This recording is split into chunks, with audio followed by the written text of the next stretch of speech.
Hello guys, আসসালামু আলাইকুম, welcome back to my Ramadan blog. তারপর সকালবেলা ঘুম থেকে উঠে আমি মুখ দিয়ে নিলাম। তারপর বাসা থেকে বেরিয়ে গেলাম কোচিং এর জন্য। তারপর এখানে ইয়াসির রাফানো আসছে। তারপর আমরা সবাই কোচিং এ চলে গেলাম। তারপর কোচিং শেষ করে আমরা চলে গেছি মসজিদে নামাজ পড়ার জন্য।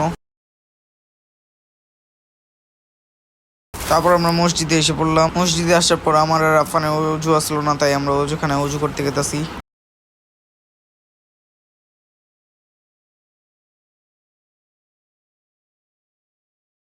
তারপর নামাজ পড়ে আমি চলে গেছি হলো বাসায়। তারপর বাসায় এসে দেখি বড় প্রাণীটা এখানে চাটকায় পড়ে রয়েছে।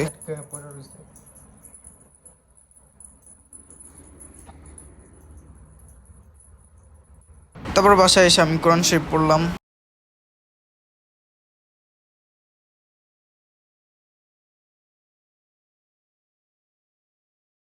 তারপর আসরের নামাজের পর প্রতিদিনের মতো আমি এখানে চাদর বিছাইতেছি। তারপর আমি এখানে মুড়ি ডিবা আর তেলের বোতল আনলাম। তারপর পানি খাওয়ার জন্য গ্লাস আনলাম। তারপর সাফি এই বউ প্রাণীটারে খাবার খিলাইতেছে।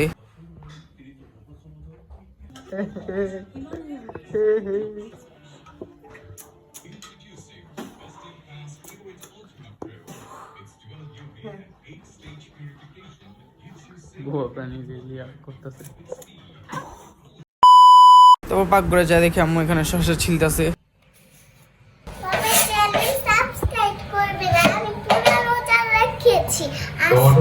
তো গাইস, আমার বোন আজকে রোজা রাখছে, এটাই বলতেছিল, না খায় আসলো সারাদিন। তো এখানে এগুলো বড়ই আছে। তারপর আব্বু এখানে মুড়ি খাইতেছে আর আমি বসে আছি, বসে কাজ করতেছি। আর তারপর আজান দেওয়ার পর আমরা খাওয়া শুরু করলাম।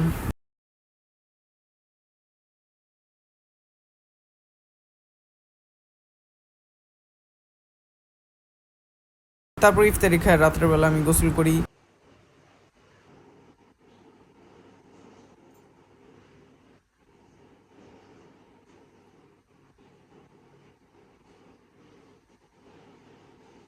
তারপর একটু পাক করে যা দেখি জামু কি করতেছে, যা দেখি জামু মাছ ভাজতেছে। সো গাইস, তোমরা দেখতে জানো যে কয়েকদিন ধরে মশলার উৎপাদ একটু বেশি বেড়ে আছে। তো এই দেখো রক্তের দাগ, আর এই যে আরেকটা রক্তের দাগ, আবার এই যে এরকম রক্তের দাগ। মশা থাকে, মশা এই যে কানের সামনে গান গাইতে থাকে, পরে ঘুমের ভিত্তে কোন ডেমে চাটকে ম্যাটকে পইরা থাকে। আর সকালবেলা উঠে দেখি যে রক্ত। তারপর ঘরের লাইট অফ করে আমি শুয়ে যাই। তারপর আম্মু এখানে শুটকির ভর্তা বানাইতেছিল। তারপর ভর্তা বানানোর পর আমরা এখানে সবাই খাইতে বসে গেছি।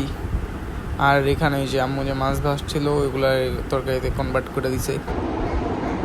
সো গাইস, এখন খামো হইলো নাবিজ। কালকে তোমরা দেখছো যে আমি নাবিজ বানিয়েছিলাম, তো যে নাবিজ বাই করে নিয়েছি।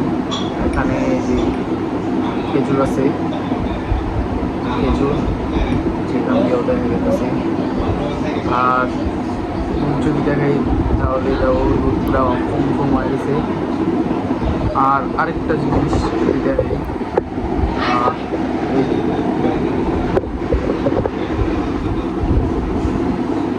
চলো খাই।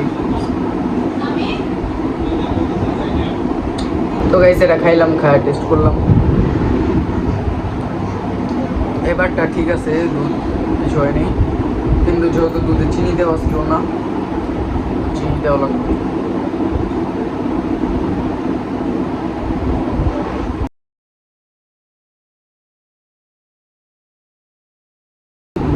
এখন মিক্স দেবো।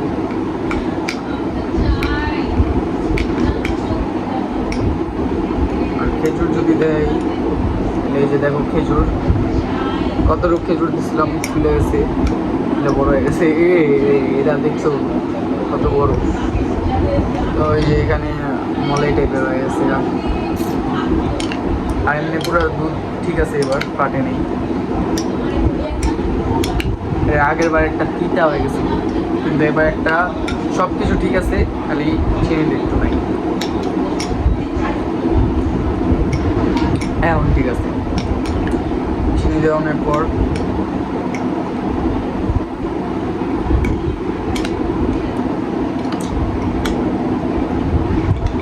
এটা ভাই দুধের চেয়েও মজা। আবার এই দুধের ভিতরে দেওয়া হলো জাফরন বা স্যাফরন, যে যেটাই বলো, তো এটার স্মেলটা আইতাছে আর দুধ আছে খেজুর, তিনটার মিক্স কইরা সেই এর আগের বার যেটা খেয়েছিলাম ওটা ফেল হয়ে গেছিল।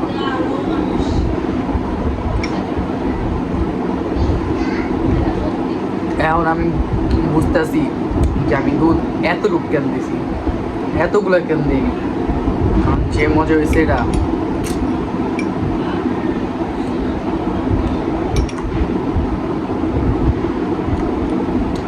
খেজুর মুখে দিছি, মনে হইতেছে যে মিষ্টি,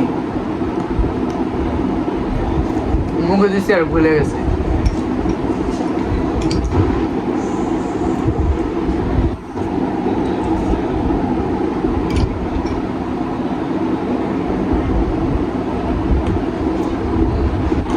এই খেজুরটা একটু ভালো মতো তেমন সফট হয় নাই।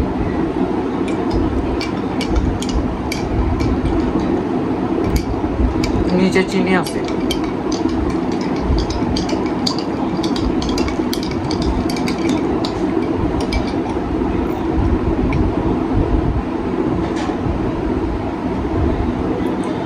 গাইস যাই হোক,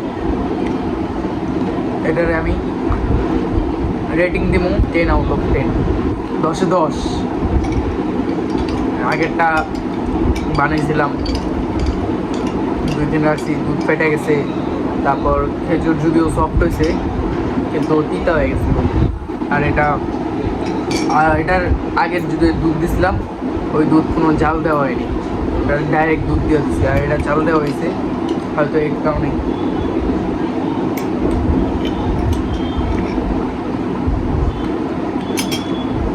এটার আগেরটা বানাইছিলাম যখন, তখন ভাবতেছিলাম যে এটা কী বানাইলাম, আর এইবারেরটায় এটা বানানোর পর খাওয়ার পর আবার ওইটাই ভাবতেছি যে কী বানাইলাম, কী খাইলাম, এটা আরেকবার ট্রাই করতেছি।